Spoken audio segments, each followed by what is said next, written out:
We start with figuring out what does health look like for me physically, mentally, emotionally, and work really hard on being good at you. Healthy mind, healthy body, healthy life. Soul Food on Smooth 98.1.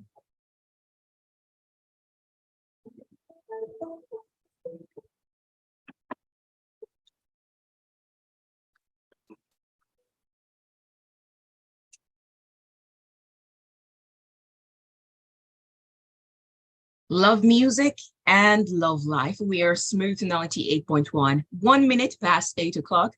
You are listening to Soul Food, and every Saturday morning from 8 till 8:30, we discuss issues and things related to your health and wellness.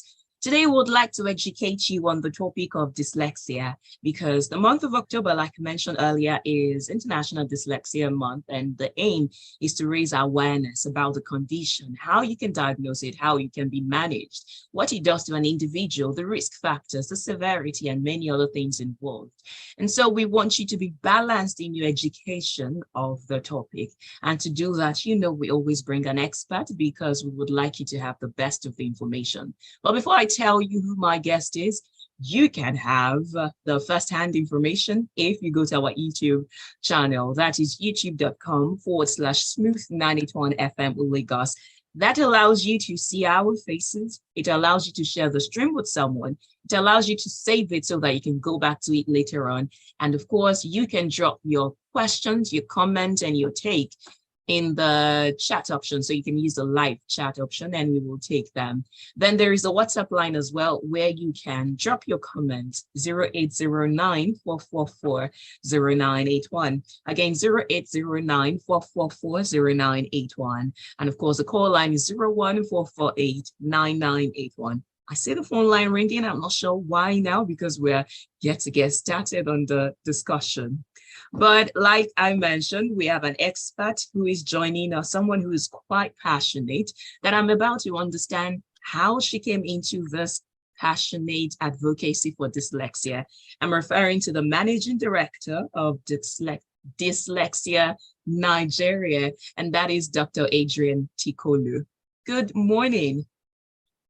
Good morning. How are you?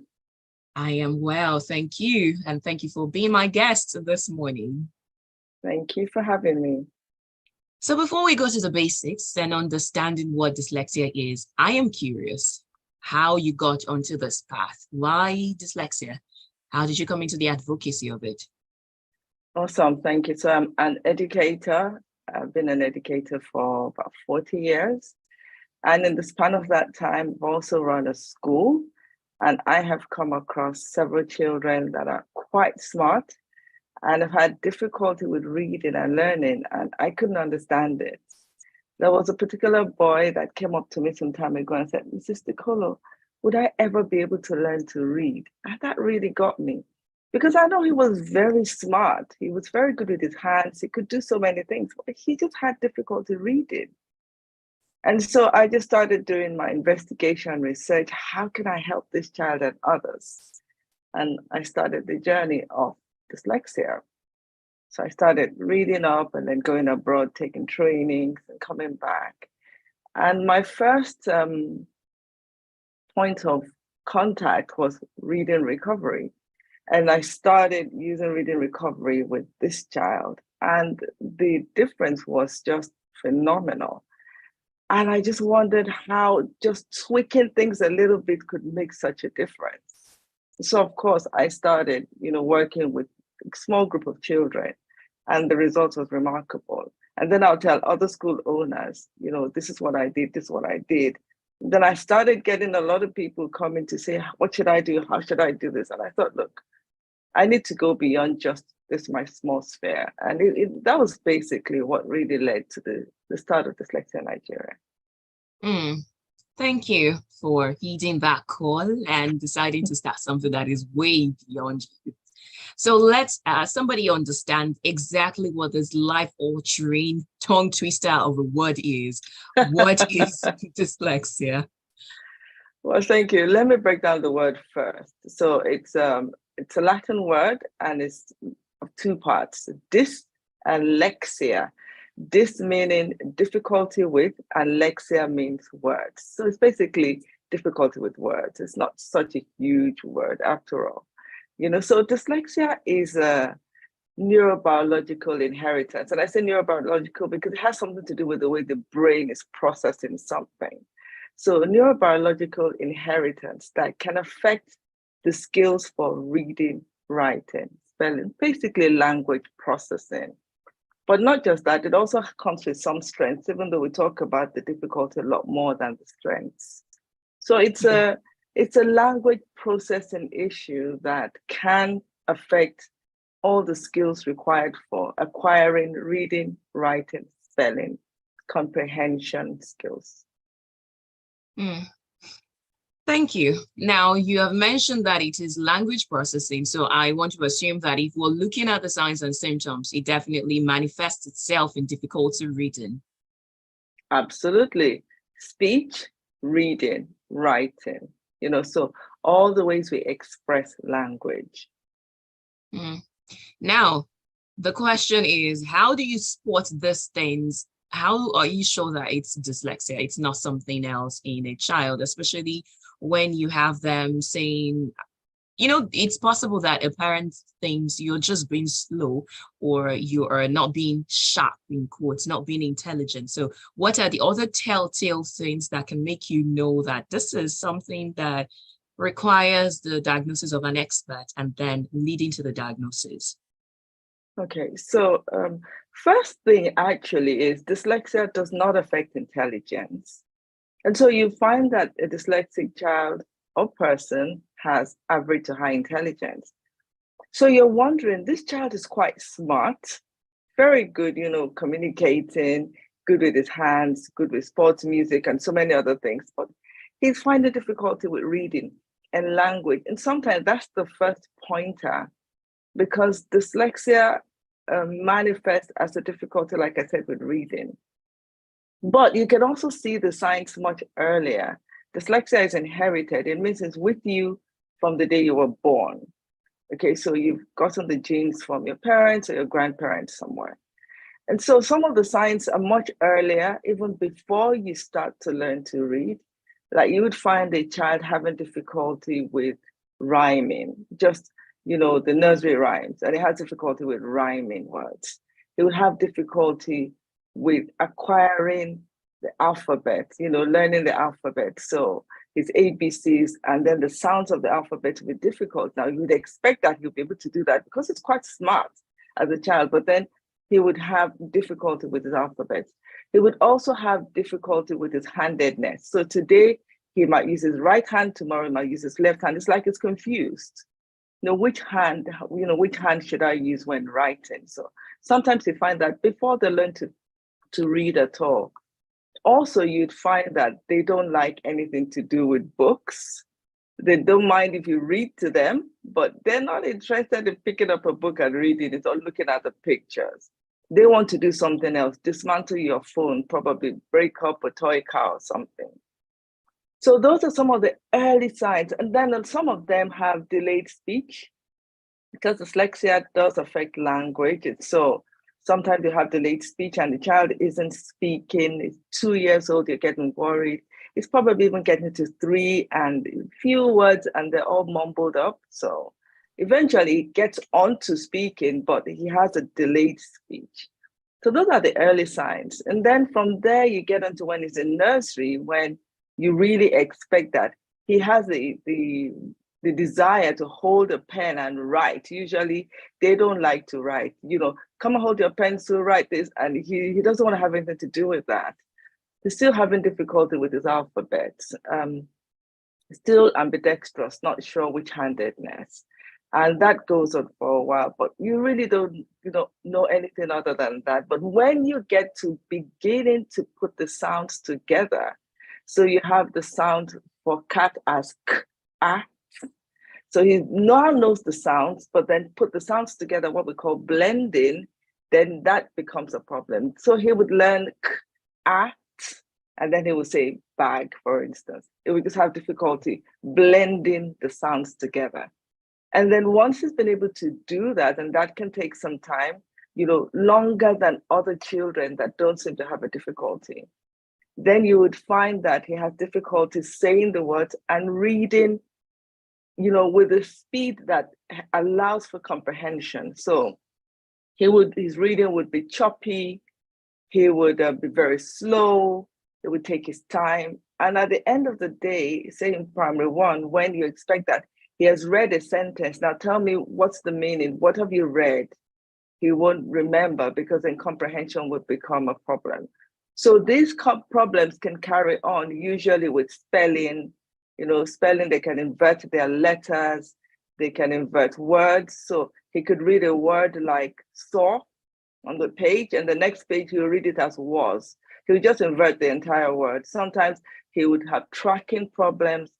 He would skip a line when he's reading, and you wonder, you're on this line, or you find he's using his fingers to trace the line because he knows he's going to skip the line. He doesn't know how he does it, but he's going to skip a line. Sometimes they have problems with the letters. It appears like the letters are jumping around on the paper. But then ultimately, they have difficulty with reading because all of these problems compound the issue. They're unable to marry letters and sounds together. And so, decoding a word becomes difficult. So when they find new words, they stumble on the words when they're reading. And so reading is very difficult. They still have no desire to read. They have all sorts of avoidance tactics when it comes to reading. I want to go to the toilet. I need to sharpen my pencil. There's always something going on but reading. So you'd find that they're not interested in reading because it's difficult. And there are other signs as well, especially in primary. They have difficulty copying from the board, for instance. So he's probably the one that everybody has finished writing their notes. He's still trying to copy. He's still on the first two lines. You wonder what he's been doing all day. He might have difficulty with numbers as well because dyslexia can co-occur with dyscalculia. So he might have difficulty with numbers. He would have difficulty with handwriting. Again, putting the sounds in written form becomes also a problem. So handwriting can also be quite poor. But you find ultimately they have difficulty with comprehension. Now, when they get into the secondary school, you then find other more profound difficulties if you haven't done anything. For instance, then he would really have avoidance tactics. He would have a problem with organization, can't put his ideas down on paper. We have wonderful ideas. Let's talk about our holiday, beautiful ideas. But when it comes to writing it down, probably has a problem with spelling. He can't organize his thoughts. And you just find he's written 2 lines from all these beautiful ideas. So his writing is really poor. He might have memory issues, especially working memory. So he doesn't remember a lot of the things that he's been taught. He doesn't remember instructions. So there are different signs as you go along, but basically it relates to language, would relate to memory in some, organization in others, concentration and attention. But all of this would mean that the child might not achieve as well as is capable. Because when you're in early primary, you learn to read. When you get to like primary 4, grade 4, you should make a switch to reading to learn. You must be able to read on your own. So your parents would say, go to your room, go to the study and go and read. And then you'd find that they're not assimilating, they're not concentrating, their minds have wandered off. They say he left the room, he's drifted off, he's daydreaming. But a lot of the times, because he's having difficulty with the words itself and understanding what he's read, then his mind isn't really there. He's thinking of something else. So he goes into the exam and it does really poorly. And you're wondering, he spends all these hours reading, he seems to know it, goes into the exam and he flunked it. So he's not doing as well. Dyslexia is lifelong because it is inherited. So there are different signs at different stages of life. In the workplace, you can find it more with comprehension. He's learned to read, but he can't read as quickly. So he needs to read the material over and over and over again to grasp, the gist of the paper. He would probably have time management problems, again, still have memory issues. They're standing in front of his boss or supervisor and they're giving him instructions and he just doesn't remember them. And so, the problems are there when it comes to language processing as you go along, and more so when nothing is done when you're young. Wow, I have no words.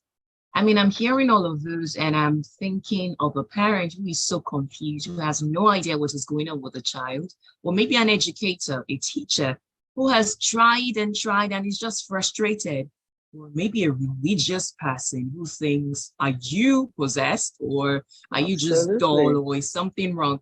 I can imagine the amount of frustration these people go through just because they have no clue of what is going on with that child.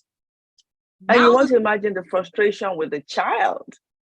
Nobody seems to understand that it's that difficult. I mean, it's like you have what we call the spaghetti scenario. You have bowls of spaghetti, and you call the children, you give all of them forks, and turn it around, twirl it around your fork, and you're good to go. But some children will have a spoon, and they would try over and over and over again to lift this spaghetti, and it will keep falling off. It's not that they are incapable of eating the spaghetti. They don't have the right tools, and you haven't made it easy because you're giving them the same form as someone that has a fork. So imagine the degree of frustration that they also go through. that is just so sad. But before we get to how it is managed and how a person can be helped, I'm curious, you've mentioned that it is genetic, it is inherited. But what are the general causes? How does a person turn out dyslexic? So, like I said, you inherit the gene. The scientists have isolated the gene that, relates to dyslexia. I think we need to say here first that dyslexia is not a problem.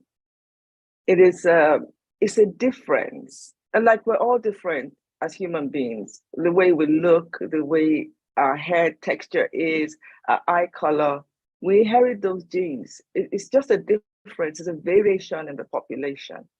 So you inherit the gene from your parents. It's not something that the parent has done wrong, or you took alcohol when you were pregnant, or this or that. No, it is just it's inherited, and it comes with great strengths as well.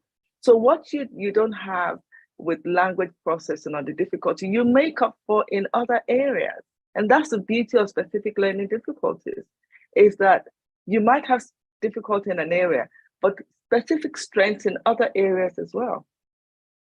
So I don't want us to see it just as a difficulty. The problem is we can't identify dyslexia. A lot of the teachers can't. And then even when they do, we focus on the difficulty and then we don't harness the strengths that come naturally to dyslexic, like problem solving, thinking outside the box. I mean, a dyslexic will sit in a meeting and they'll be the one telling you, no, this is what's going to happen if you go down this route. This is what's going to happen. They see the end. Many times they come up with results, but they're bogged down in school by language processing, and because teachers teach in basically one way and they learn differently. So it's just inherited. Okay, so you could have acquired dyslexia, but then you would have learned to read and write and have no problem growing up. You might have an accident that results in trauma to a particular part of the brain, and then you could have, what we call acquired dyslexia, because you then could have difficulty with reading. You could have read perfectly before, suddenly you're back to, you can't even, tell the sounds. So that's acquired dyslexia. But for the most part, when we talk about dyslexia, it's inherited. It's a propensity for some strengths and some difficulties. Thank you so much for this education. Thank you. And Cruz on WhatsApp says, wow, is the appropriate response. Or more, I am dazed. Things that society just beats the child for not knowing is a very serious condition. And then I have Ali who says, good morning, Ogwashing. Always a very engaging program. Absolutely. Very interesting topic. With all of these points given about dyslexia, it makes me think about dementia at old age. So I want to ask your guest, are dyslexic people prone to dementia at old age? Oh, no, not at all. Dementia is it's a degenerative disorder. Dyslexia is, like I said, is a learning difference. It's what you're born with. You don't have a propensity towards a particular ailment. I mean, I could have blue eyes. It doesn't make me a candidate for a particular ailment in later years. So no, it's not related at all. All right, thank you. Let me take a call. Hello, good morning. Good morning. Good morning. What's your name and location? I'm Madiola from Tulare. Thank you for calling. Do you have a question? The topic is very interesting. You see, my son is now young, 36 years, but he wouldn't do much at school. He just cancel and cancel and cancel and cancel when he was in primary school. When he got to the higher institution, when he got to secondary school, he didn't do much. Even the higher institution, he couldn't do much. But I think he's good in another so but his own child now. I'm seeing the trait of something like what the professional is talking about in your video. His own child, his own daughter now, having kind of that trait. The slow learning. I think a child is about 2.5 years now and cannot really speak our language, any language, even English, even Yoruba, I couldn't even speak. So I'm really, I want to, if you tell a different, genetic difference, and it can be compensated in another, no, these are really eye-opener. So I want to know more, and I want to get a telephone number so I can reach out. Thank you very much. Thank you for sharing. We'll say that at the end of the show. All right, so we can as well get to the diagnosis as well as the treatment and management. I mean, you've touched on the diagnosis already. Well, again, I would like to say not a treatment. Dyslexia is not a disease. It's not a problem per se. Of course, it does come with difficulty with reading, writing, and spelling, which unfortunately is how we learn in school. So it makes school really difficult. Some of the basic things to do is to find it early. If there were ever a treatment in quotes, it would be early diagnosis. So you need to find it early. And some of the things you can do is to do a screening. So for schools, a child comes into your school newly, or either all those that are coming into grade 1 or into JS1 or new student, just do a basic dyslexia screening for them. That would tell you those that are showing the risk factors for dyslexia. I mean, for the difficulties that may come with dyslexia, especially when it comes to reading. So you'd already know. Of course, there's some screeners out there, but a screener is only as good as the person using it. So it's good to still reach out to a professional that can do a screening. So you screen generally what we call universal or across-board screening. Beyond that, you can then do a full diagnostic assessment, which is in the place of a professional. So you cannot diagnose dyslexia unless you're specifically trained to do that. And the diagnosis takes about 3 to 4 hours, the test itself, and it looks at several areas that relates to language processing. After that diagnosis, you then get, like a report, and you then have the diagnosis itself, and then recommendations for going forward, what you need to be doing. I have to say that no two dyslexics are exactly the same because there are several areas of difficulty and they all manifest in different ways with different persons. So you could have a person have a mild dyslexia because dyslexia can run on its continuum. So you can have mild dyslexia, moderate dyslexia, and severe dyslexia. So where the person's rests or lies when you do the assessment is what informs the intervention that you then put in place. But, if schools just learn how to teach dyslexic children and they just use that to teach everyone else, because what works for dyslexics works even better for non-dyslexics, everybody would be fine. If we truly paid attention to meeting the needs of all the children, everyone would be fine. So what can we do to ensure that all the children in our school are learning and not just paying lip service to that? When a child is showing difficulty, take action immediately. Screen these children, take action, put in place structured literacy, multisensory learning, and most of the times they just do so well, and they do better than most because they do have great strength, they do have resilience, they are trying hard, they've been frustrated almost all their lives, they know how to be a sticker, so all you need to do is tweak it a little bit and they'll be fine. But when we don't do that, then we have serious problems with mental health, with achievement in school. We have problems even when they leave school with finding work. They operate below their potential. Because if I'm capable of achieving 9 out of 10, but all I was able to get at school was 4 out of 10, there's no way that I can reach my potential. And these individuals have great potential. You should see the array of people that are out there doing great things, that are professional, that are dyslexic. 1 in 5 person is dyslexic. It's very common. 20% of any population is dyslexic. And so everywhere, there's a dyslexic in every family, in every classroom, in every school. But yet we're not doing that much. Imagine the number of people that are operating below their potential, that haven't found themselves. So do a screening, do a diagnostic assessment, and that way you can support all the children. Thank you very much. Sounds to me that we need to have teachers or educators who are not just doing the job because they want to earn money, but are genuinely interested in the growth and development of children. And I dare say that is hard to find because sometimes some people just want to get the money. They don't really care that much. I agree with you, but we can't get around that. If we made learning about specific learning difficulties a big part of their education when they're in school, for instance, teacher training colleges, if you go into the curriculum, they're doing next to nothing about these difficulties they're going to find in schools. If they knew about it, trust me, they would do more. Teachers are oblivious. They are in the dark. So they're seeing the signs of dyslexia in the classroom. The teachers are also frustrated because they're trying hard to help this child that is otherwise smart. They don't know what to do. They don't have the skill set. So they need to do pre-employment training in schools. They need to do in-service training.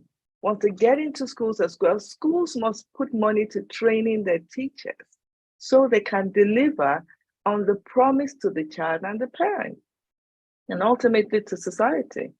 So yes, some people and a lot of people are in there for the money, but trust me, if they knew how to, they would. You wouldn't see a child that's having problems right in front of you and you know what to do and you wouldn't do it.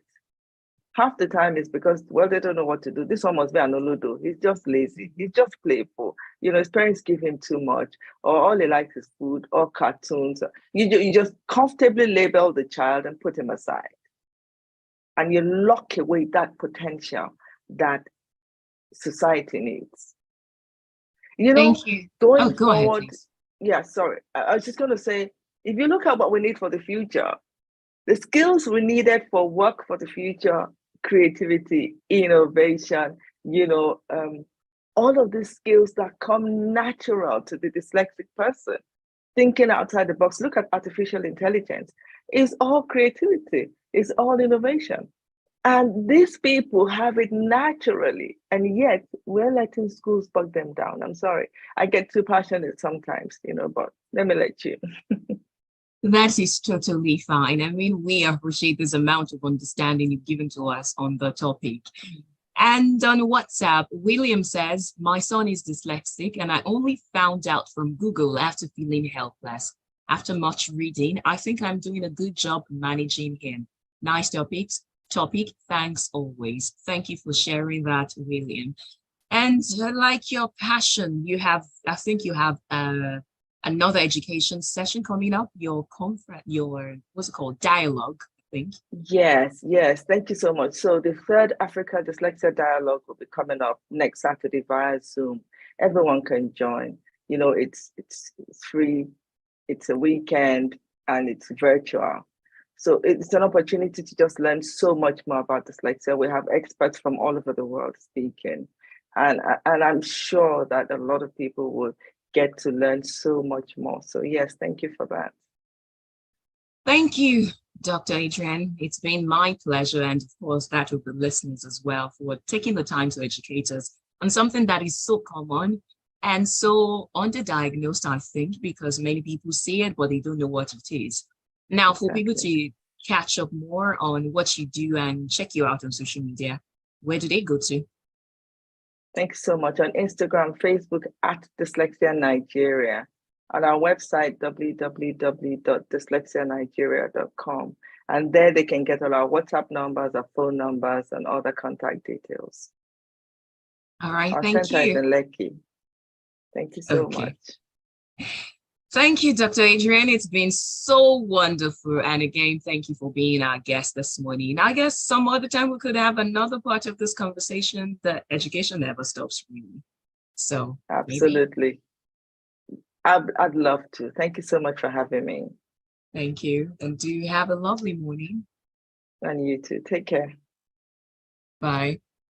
Bye-bye. Oh, wow. Thank you for listening. And this is why I always say kindness is important, because again, you're not quite sure of what is going on with that person or with that child. So just a little bit of consideration. Put yourself in their shoes sometimes, even if you have no clue. A little patience, a little tolerance, a little kindness will go a long way. And you never can tell, you will make such a huge difference that you might be feeling that person's hope and energy to just face life and continue, especially when it looks like they are the odd one out in court or they are not understood.